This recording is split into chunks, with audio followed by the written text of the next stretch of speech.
है और पहली बार सपा अध्यक्ष अखिलेश यादव विधानसभा का चुनाव लड़ने वाले हैं। करहल सीट से विधानसभा चुनाव लड़ रहे हैं और कहीं ना कहीं इसको लेकर के लगातार विपक्षी पार्टियों द्वारा भी हमला किया गया, क्योंकि कहीं ना कहीं सपा के लिए ये एक पुरानी सीट है और सपा का गढ़ माना जाता रहा है।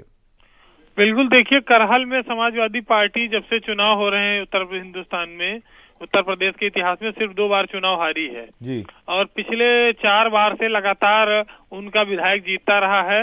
2017 में भी जब भाजपा की और मोदी की आंधी थी उसमें भी समाजवादी पार्टी के प्रत्याशी जीते।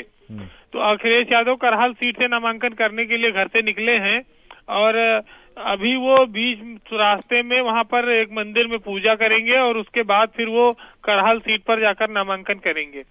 11 किलोमीटर के करीब दूरी है और वो अपने रथ में सवार हो चुके हैं और रथ से उन्होंने एक सोशल मीडिया पर ट्वीट भी किया है कि नामांकन एक मिशन के लिए वो तैयार होकर निकले हैं।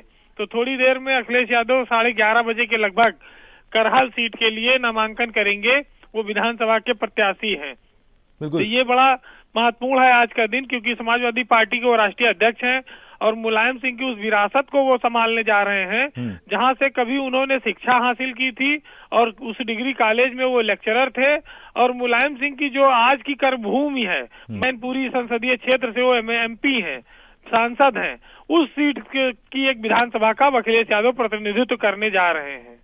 बिल्कुल वीरेंद्र जी, यहाँ पर पहली बार ऐसा हो रहा है, सपा अध्यक्ष अखिलेश यादव विधानसभा चुनाव लड़ रहे हैं। इसको लेकर के आपको क्या लगता है, कार्यकर्ताओं में इस फैसले के बाद कितना जोश बढ़ा है, कितना आत्मविश्वास उनका बढ़ा? बिल्कुल स्वाभाविक है कि ये कार्यकर्ताओं का और सेंट्रल यूपी में जो समाजवादी पार्टी का इलाका है उसमें एक नई ताकत और नया जोश भरेगा और अखिलेश यादव पहली बार विधायक बनेंगे सीधे जनता से चुनकर। हालांकि वो 3 बार सांसद रह चुके हैं और MLC भी रहे हैं। जब वो मुख्यमंत्री थे 12 से 17 के दौरान उत्तर प्रदेश के, तब वो विधान परिषद के सदस्य हुआ करते थे। लेकिन पहली बार वो विधानसभा का चुनाव लड़ने जा रहे हैं। तो उनके कार्यकर्ताओं में और जो फर्रुखाबाद, मैनपुरी, इटावा और एटा, कासगंज, ये जो इलाका है जो उनके प्रभाव में आता है, इन लोगों के सेंट्रल यूपी में माना जाता है, उसमें मुलायम परिवार के लिए ये बड़ी इंपॉर्टेंट सीट है। ये प्रभावित करेंगी काफी क्षेत्रों में, क्योंकि कार्यकर्ता अखिलेश यादव चूंकि राष्ट्रीय अध्यक्ष हैं, वो खुद प्रचार में रहेंगे पूरे प्रदेश में, अपनी सीट पर वो उतना समय नहीं दे पाएंगे, तो उनके कार्यकर्ता ही उनके नाम पर वहां चुनाव लड़ेंगे और वो उत्साह से लड़ेंगे, क्योंकि उनको ये पुराना उनका वोट बैंक वहाँ अच्छा है और उनका समीकरण बेहतर है वहाँ। जी बिल्कुल वीरेंद्र जी, अगर यहाँ पर बात की जाए करहल सीट की, तो कहीं ना कहीं सपा की एक सीट मानी जाती है, पारंपरिक सीट मानी जाती है, सुरक्षित सीट मानी जाती है।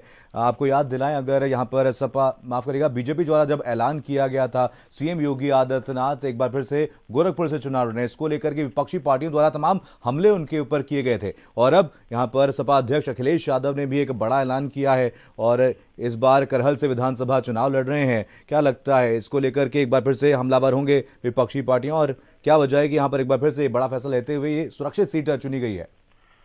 देखिए, ऐसा है कि इस देश में जब से सियासत शुरू हुई है, सबसे बड़े नेता हमेशा जनता के बीच से चुनाव जीतकर जाते रहे हैं और यही माना जाता है कि जो नेता जनता के बीच से चुनाव जीतकर आता है उसका आत्मविश्वास और उसकी पार्टी के लिए ये बड़ा महत्वपूर्ण होता है। बैकडोर से दरवाजे बने हुए हैं एंट्री के लिए, चाहे वो केंद्र के स्तर पर हो चाहे राज्यों के स्तर पर, जहां उच्च सदन है, MLC या राज्यसभा से थ्रू भी लोग जाते हैं। लेकिन ये माना जाता है कि जो जनता से चुना हुआ प्रतिनिधि होता है उसको ज्यादा विश्वास के साथ राजनीति करता है, अपनी पार्टी को ज्यादा आगे ले जाता है और स्वीकार्यता उसकी ज्यादा होती है सियासत में। तो चाहे योगी आदित्यनाथ हो या अखिलेश यादव हो या केशव मौर्य हैं, ये जितने लोग चुनाव लड़ रहे हैं, ये लोग जीवन में जो सियासत करते हैं इनको हर 5 साल में परीक्षा देनी है कि उन्होंने जो 5 साल काम किया था उसको लेकर जनता उनके बारे में क्या सोचती है। तो नेताओं के सामने इस तरह की संकट रहते हैं कि उनको जनता अपनी कसौटी पर कसती है और कई बार नेताओं को हार का भी सामना करना पड़ा, बड़े बड़े नामों को। लेकिन मैदान में उतरना जरूरी होता है और चुनाव लड़ना अपने आप में अपनी पार्टी के उत्साह के साथ साथ अपने आत्मविश्वास के लिए, पार्टी के लिए, कार्यकर्ताओं के लिए ये बड़ा सीधा संदेश होता है। और देश में उन नेताओं ने हमेशा सीधे उच्च पदों को प्राप्त किया, हासिल किया, जिन्होंने जनता से सीधे चुनाव लड़कर वो गए हैं, जीते हैं और जनता का मैंडेट उनको हासिल रहा है। बिल्कुल वीरेंद्र जी, कुछ महत्वपूर्ण तस्वीरें आज यूपी में दिखने वाली हैं। सपा अध्यक्ष अखिलेश यादव आज पर्चा दाखिल करने के लिए पहुंच रहे हैं। क्या लगता है इसका क्या कुछ असर आने वाले समय में देखने को मिल रहा है? देखिए, अखिलेश यादव अभी करहल सीट से नामांकन 11:30 बजे के लगभग उनका प्रस्तावित है, वो करेंगे और उसके बाद फिर वो लखनऊ के लिए रवाना हो जाएंगे। वो कल ही सैफई पहुंच गए थे। इस देश में वही नेता बड़ा नेता माना गया, वो नेता जन नेता कहलाया जिसको जनता ने चुना, जो लगातार चुनाव जीते। बैकडोर से एंट्री को जनता ने कभी जन नेता या जननायक नहीं स्वीकार किया। तो आज इस देश में, इस प्रदेश में इस बात को लेकर भी लड़ाई थी कि जनता के बीच से कौन कौन चुनकर जाएगा।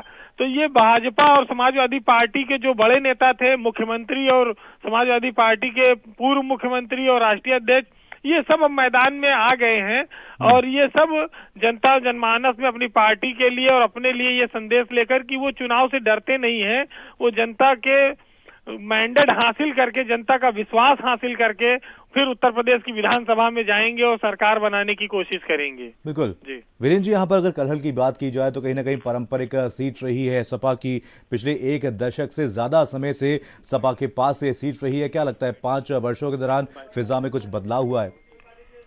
देखिए, करहल सीट मुलायम परिवार के लिए सुरक्षित सीट रही है। मुलायम मैनपुरी की जनता के और यहाँ के विधायक का और यहाँ के संगठन के लोगों ने जिन्हें मौका दिया है कि आज मैं करहल से चुनाव के लिए नॉमिनेशन करने जा रहा हूँ। ये क्षेत्र बिल्कुल घर के पास का घर है।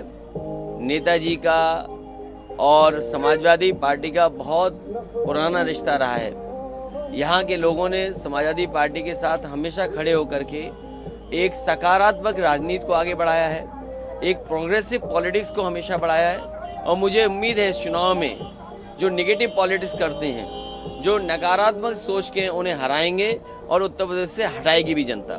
कुछ ही देर में नॉमिनेशन फाइल कर देंगे, किस तरह से सर यहाँ के प्रचार प्रसार के लिए, क्योंकि आपकी अब ये विधानसभा हो जाएगी, चुनाव बिल्कुल नजदीक है, अभी भी चल रहा है। मैं ये चुनाव जनता पे छोड़ता हूँ क्योंकि मुझे और जगह भी जाना होगा। इसलिए मेरी जनता से अपील है कि समाजवादी पार्टी को न केवल करहल से जिताएं बल्कि पूरे चरण में और आसपास जहाँ जहाँ चुनाव हो रहा है समाजवादी पार्टी को मौका दें। समाजवादी पार्टी विकास, खुशहाली और तरक्की के रास्ते पे प्रदेश को ले जाएगी। एक नए प्रदेश का ऐतिहासिक ऊंचाई तक विकास को ले जाने के लिए समाजवादी पार्टी की जनता मदद करे, यही मैं अपील इस मौके पर कर सकता हूँ।